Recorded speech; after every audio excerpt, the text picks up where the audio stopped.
r/NeckBeardStories by Redmond Detes. Living with two neckbeards and a legbeard. Part 3. Hey Reddit peoples. I have returned with yet another tale of our time living with the Neckbeard clan. Parts 1 and 2. Video links in description. So, I was trying to think of some more stories about Mike, Declan and Janice that aren't as creepy, and I was genuinely having a tough time thinking of one. That is, until I turned to Carrie for help and was met with, tell them about rent. Tell them about rent. And, here we are. We'd been living with the three from hell for about a year at this point. As I said in my first post, Carrie and I are theater kids and were part of the local drama group. Now, the way this group worked was that there'd be a group of peeps who'd be the main cast, and then there'd be the understudies, who also played minor side characters. It'd be like this for one show, then we'd switch and the understudies would get a chance to shine. It was a pretty good system. Anyway, as it happened, Carrie and I had been understudies for our last play, Hairspray, so we'd been cast as main characters for our next musical, Rent. Carrie had been cast as Joan and I'd been cast as Mark. Nothing of note really happened over the rehearsal period with the Beard Trio except for when they'd asked us about the play. Mike had heard from a mutual friend about the production and had begun to pester us about it, asking about who we were playing, what the show was about, when tickets for the show would be sold, etc. We tried to be as vague as possible but wound up giving in and telling them a little about the characters we'd be playing, but tried not to give them too much information. I'm gonna be real with you peeps, we really didn't want them to come to the show. Mike and Janice had come to see Hairspray and, despite us playing minor characters, they found any excuse to tell us how great our performance had been. Now, I'm all for supporting friends, but there's being supportive and being, well, weird. They'd say things like, "Weren't you guys just the cutest little things?" as if they were talking to a couple of kids. Or, "That dress was so pretty, you look just like Princess Tutu." For context, I believe Princess Tutu is an anime character, one that Mike had admitted to crushing on. Basically, all of their comments were either about how we looked or cute things we did. Anyways, since Lady Luck was clearly not on our side, and we were too awkward to tell them no, Mike, Janice and Declan decided they were coming to the show. They'd rented the movie adaptation on Amazon and appeared very excited to see the show thanks to the more suggestive nature of some of the songs, which they later backtracked on and deemed to be too inappropriate. Great. Fast forward to the night of the show. The Beard clan made their way to their seats, bombarding everyone with a vile stench of body odor as they went. The lights dimmed and our director went on stage to introduce the performance. Overall, the show went great. The only issue we had during the performance was with Declan Wolf whistling at Alice, the girl playing Minnie. He actually tried to come on to her when we met up after the show. She'd politely shut him down and informed him that she had to hurry to catch her bus so she'd be home in time to have dinner with her boyfriend. Declan had tried to win her over by telling her that a real boyfriend would be here to pick up his girl and drive her home instead of making her go home alone with all the creeps out there. Alice informed him that her boyfriend can't drive, in hopes that he'd just piss off. This is also the point where Carrie and I tried to intervene and get him to stop talking, but, of course, he didn't. He went on to call Alice's boyfriend lazy and unmotivated for not wanting to learn how to drive, and that he didn't understand why she'd want to date someone that can't be bothered to learn such an essential skill. We tried to stop him. We really did, but he would not listen. Alice's boyfriend is severely visually impaired. I mean, not that there's anything wrong with never learning to drive. I haven't, and Declan hadn't either at this point. But, god man, it hurts to just think about. He'd essentially spent about 5 minutes berating a blind guy for not learning to drive. He just sort of paused, not sure of what to say next. It must have dawned on him that he was acting like a complete ballbag because he just muttered a sorry and didn't say anything else. Myself and Carrie were also not free from beard drama surrounding the performance. See, Mike and Janice had still not gotten the idea of a threesome foursome polyamory thing out of their head. You know, those really possessive partners that don't want their partner talking to anyone but them? The ones that make you want to smack them in the teeth? That's the way Mike and Janice acted with myself and Carrie. Except we weren't dating. And Mike didn't have any teeth left to smack. They didn't mind us being close to each other, but God forbid we like being around other people. When we got home from the show, Janice immediately started fussing over Carrie, asking her if she was okay. Apparently she was convinced that Sasha, the girl playing Maureen, Carrie's girlfriend in the play, had been harassing Carrie for the entire show by, wait for it, acting like her girlfriend. There was hand holding, kissing, hugging. It was carnage and completely out of line. I mean, it's not like the script requires the actors playing couples to act like real couples. How absurd. Maureen's character is extremely suggestive. They saw it in the movie, so I don't understand why Janice was so surprised that Sasha had acted the way she did. It was in the script.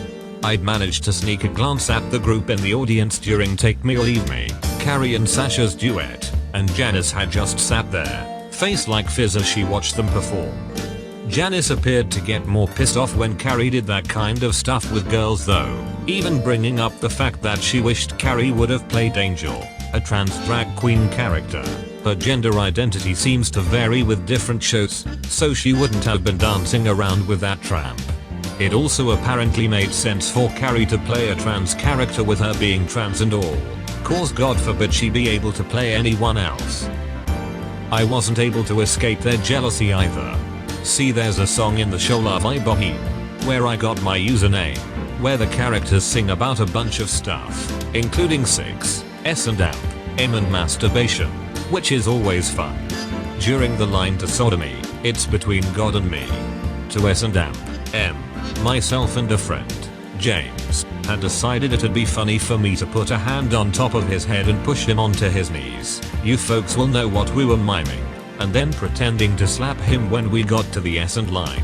Not exactly family friendly, but it fit with the song. The director and audience found it funny, and most importantly, it was just a bit of fun. As you've probably already guessed, the Beards didn't like this.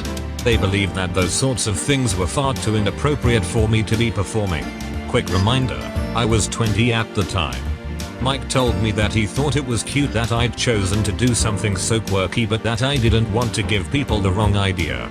People might get the idea that I was interested in doing those sorts of things with men. Okay. 1. I was a 20-year-old gay kid. Of course I was effing interested in that. 2. Who the hell did he think he was? Telling me what I should be interested in. And 3. It was a freaking joke for a show. James is an absolute sweetheart, but I don't like him like that, and he was also very happy with his fiancée, now wife.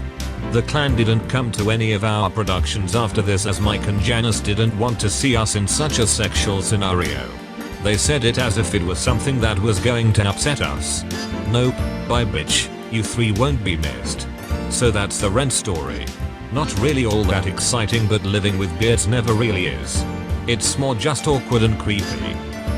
Also, I just remembered I'd mentioned the incident with Declan trying to save a lady in Burger King in my previous post, so I'll just add this in here.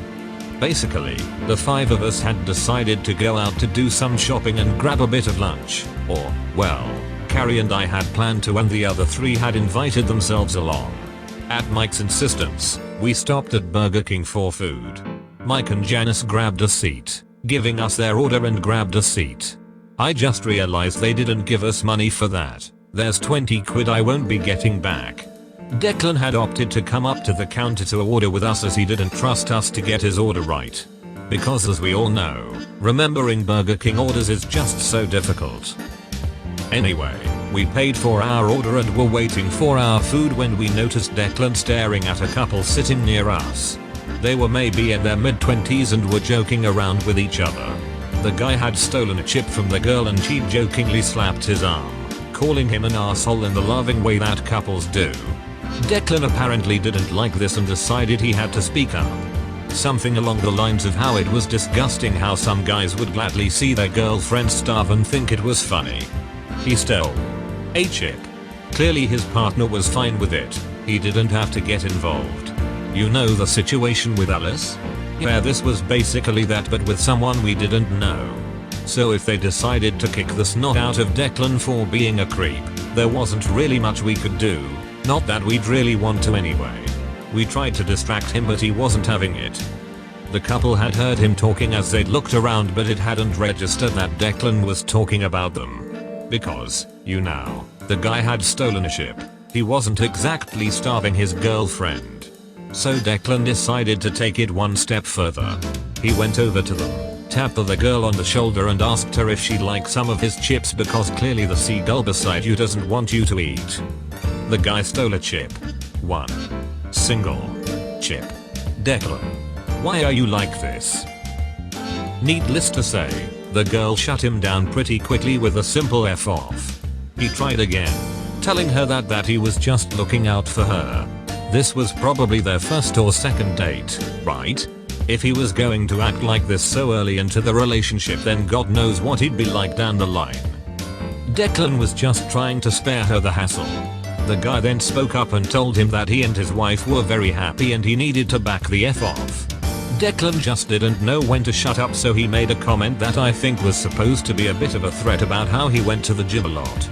I won't lie, Declan did go to the gym and he was in pretty good shape, even with his less than healthy diet, but this guy he was threatening was built like a brick house and would have easily punched him into next week. The interaction would have continued, and maybe have led to a full-on fight, had the woman not spoken up. She'd gone for the simple yet classic, away and buy yeah head, yeah interfering refund. With that, Declan went in a huff, turning back to wait for his food. He glared at the couple as we headed back to our table and continued to glare as they left the building. Carrie and I also received a couple of glares for giggling, because we were all supposed to feel sorry for him. Sorry sweetheart, you get no sympathy for acting like a creep. Anyway, this is getting really long, so I'm gonna stop here. I'll probably be posting a good few of these tales, not like I can do anything else at the minute until my ankle's better anyways. Bye folks. That's all folks. Thank you for watching.